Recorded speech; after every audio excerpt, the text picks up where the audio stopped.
What's going on, boys? Welcome back to the channel. I just want to jump into a quick video here to give you my kind of overall thoughts of the new player experience, the experience of Throne of Liberty. So I just want to share a couple of thoughts as someone who is now at level cap, has progressed through the main story and is into what is essentially the end game. As always in these sort of videos, we're going to start with the cons first, into the pros. So without wasting any more time, let's get right into it. One thing I do want to say straight off the bat is the co-op dungeon experience in this game, leveling from a brand new player, absolutely sucks. It is terrible. It's a miserable experience. Most people you queue with have ran these 1,000 times or more. It's actually a chore for a lot of these people. They just want to get it over and done with. All they want to do is essentially rush to the end, which is kind of understandable due to the nature of the rewards and how everything's time gated. They just kind of want to nuke everything because their gear score is essentially double if not triple of yours. This often leads to people not wanting to wait for you to reach the boss, which can sort of lock you out of certain different rewards.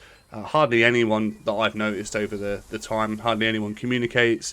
It's just kind of a means to an end sort of situation. If you are someone who wants to like soak in the lore, complete your appendix quests and explore, then these dungeons truthfully are really not for you. By the very nature of the game, I don't actually blame people for sort of rushing to the end, but it is painstakingly bad as a new player. The experience is pretty terrible, especially if you're entering that dungeon for the first time. You're excited to see what the rewards are, what the bosses are, what the mechanics are, what enemies are about. Yeah, you're just not going to have fun. The game performance in Throne can be really solid 1 minute and then absolute arse the next. I've never really understood where the mid ground is, and even now I can't seem to get a constant stable frame rate. I don't know if it's more to do with the engine the game is coded on. I literally can't understand it. In fact, I did reduce a lot of my settings to kind of bring the graphic settings down to see if that improved it, but all that did was bottleneck my CPU, where I'm at a point now where I'm actually getting more frames with higher settings, high and epic. So I don't know, work that one out. Having a frame rate that's kind of sort of all over the place can be a little bit jarring, especially as the world is so amazing to explore. There's so many things to do. The combat is, you know, when it plays well, it's really smooth, but when you do notice those real drastic frame drops, it really does just pull you out of the experience. We spoke about combat just there, so that's literally on to my next topic. I'm going to kind of try and reel these off sort of fairly quickly, keep the video nice and concise, but targeting and combat in this video game, it can feel really off early on. In fact, I had to mess around with a lot of targeting settings throughout my playthrough, as I just found myself targeting an enemy that I thought was like right next to me. I thought I was like attacking that enemy, when in actual fact I'm, you know, attacking an enemy in a different postcode. It's just so confusing. Combat just feels really alien. Like really early on, it just felt really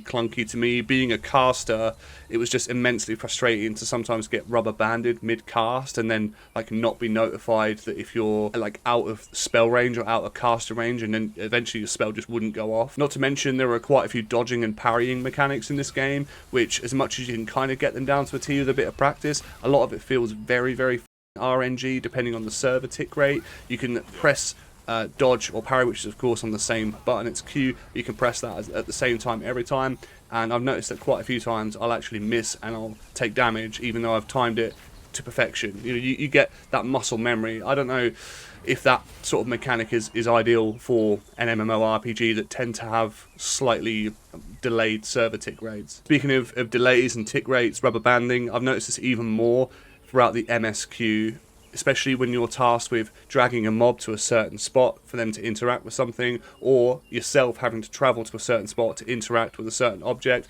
There's a certain fight with, I think it's Nessa or something like that, within the main story, and you've got to interact with these blue different like shield orbs in order for you to essentially not take massive damage, and even though you're spamming the F key right next to it, it just doesn't go off. Even if you've managed to avoid all of the exploding bats and you just stood there, I just find the game can be really janky mechanically sometimes. Traversing the world in Throne of Liberty starts off really interesting, and it's quite a different dynamic, especially in the forms of like the grapple hook and the different morph forms. But honestly, after a while, it just becomes such a royal headache. Literally, I'm at a point now where if I see a grappling hook spot, I'm immediately just thinking to myself, I wish there was another way that I could just go and just like go around that mechanic. The grappling hook mechanic on paper is a cool function, but with no way to really control like where it actually paths you until you exit the animation, it can lead to some really frustrating moments where you just pivot off to a totally different direction, or you actually just plummet to your death, because that's another thing. The traverse in the game, you've got an aerial form as well, which quite often there's a delay to even enter your air form, or sometimes it just doesn't register your key press anyway. There's two ways you can enter it. You can press space again after jumping to enter it, or just press shift mid-air, but quite often it doesn't even register that you've pressed those keys, especially if you're hitting, you know, like one of the server ticks and you just plummet to your death. And the fall damage in this game is astronomical. You can die really, really easily. One thing with the aerial forms that has always me off from the moment I played this game is your sheer lack of control when you're descending. There is a quest quite early on from the Starlight Observatory where you have to fly down to a nest of a bird and collect a giant egg, and even if you get far enough, which is a challenge in itself, being able to try and control your descent naturally just feels really, really weird. It feels horrible. Like you press the S key to descend and it just shoots you like straight down. Even though you can tap it, I just wish there was a way to like slightly pivot your sort of angle of entry just to make things a bit easier, because traversing around the world from like, I don't know, cliff to cliff, tree to tree, whatever you're doing, it just feels so awkward in air travel form. Questing in Throne, honestly, in my opinion, gives you way too much XP. It literally just showers you in XP and rewards, as do most Korean MMOs, and it often can make going out of your way to the open world and completing your appendixes or like world objectives, it can make them seem really futile and just like really, really pointless. It's quite clear that the questing is just like a fast lane to the end game. Like there is nothing more than that. The story, if I'm honest, is forgettable at best, like most Korean MMOs, and I did sit for a couple of hours just kind of trying to take it in, and some of the cutscenes are really, really good, but honestly, like outside of that, you start to get really bored after a few hours, and you're just like, I'm just going to start spamming F because I just want to get to the point where the game is starting to get good. Having questing give you that amount of XP is fine if the quests are actually really engaging, but honestly from like level 35 and onwards it feels like a real slog. There's a particular set of quests where you're having to f around with some sort of like moonstone and join the different elements of a moon together. There's like 3 different phases of it, and it's just so boring, and it literally just makes you feel like I just want to get from this point out of here to level up to start getting into the stuff that actually matters. Something that hasn't necessarily like bothered me so much, but I think might bother me in the long run, is the sheer focus on guilds in this game, and I do feel like that may very well be the game's downfall to an extent. As someone who typically doesn't gravitate towards joining guilds or guild play in MMOs, I do fully understand that in this game it is pretty much mandatory. Like straight up, if you're not in a guild in this game, a guild of a decent size, you are missing out on a decent portion of the highest endgame content, which then gates the highest rewards item-wise and weapon-wise in the game. You can play the game solo up until a certain point. If you're just sort of super casual and just want to hop on, kill some monsters, farm some gear at your own pace, then by all means you can do. But if you're really looking to progress into the end game, the true end game, PvP, PvE, world bosses, abyssal dungeons, anything like that, you need to be in a guild. That sounds incredibly hypocritical because I'm not in a guild right now, but eventually I will absolutely have to be for the content that I want to pursue. Now lastly, of course, the elephant in the room is pay to win. Do I like the idea of the pay to win existence in Throne of Liberty? No. Do I like the pay to win existence in BDO? No, but it is what it is. It's there. You either swipe harder or you get good and just deal with it. Like, it is what it is. So I do plan to keep on playing free to play as far as I can, just to kind of see how far I can get before I am literally like hard locked into swiping the credit card. Now onto the pros. Let's end on a positive. Throne is genuinely fun to play. From the moment-to-moment gameplay to live skilling, Amatoi expeditions, morph collecting, fleshing out your build, it is just a really, really good time. I know we put combat kind of in the arse list, but honestly it does deserve a spot here in the pros, as it does get a lot better towards the end game. Unlocking your skills is one thing and leveling your skills up is great, but when you unlock your specializations that allow you to essentially morph what that skill does, it really, really just opens up your build potential and just the overall fun that you have playing your class. If you couple this with your gear upgrades, weapon masteries, trading, stat allocations, you can really shape some super, super interesting builds. Speaking of builds, the weapons in Throne of Liberty feel really diverse and impactful, and they really do kind of fill a void which exists through lack of having actual classes, if that makes sense. The more you actually play with each weapon and the more you use the skills, you kind of get used to like your rotations and how impactful each key press can actually feel. Of course, with every one of these games there is a meta, but you know, if you aren't min-maxing, you're out to just have fun, then you can cycle through a lot of the different varieties of play styles and weapons that are available to you in the game. Pick what you kind of like and just have fun with it, because at the end of the day, that's why we play games. Well, most of us do. We play games to have fun. Now, some of the most fun in terms of content that I've had out of this game is the Abyssal Dungeons. I think they're great. They're great to run through with a group. The idea is that you essentially enter these dungeons to burn through your Abyssal contract tokens, which you earn through Dimension Dungeons and Amateur Expeditions, so on and so forth. And in return, you'll literally get like a metric ton of resources and gear rewards.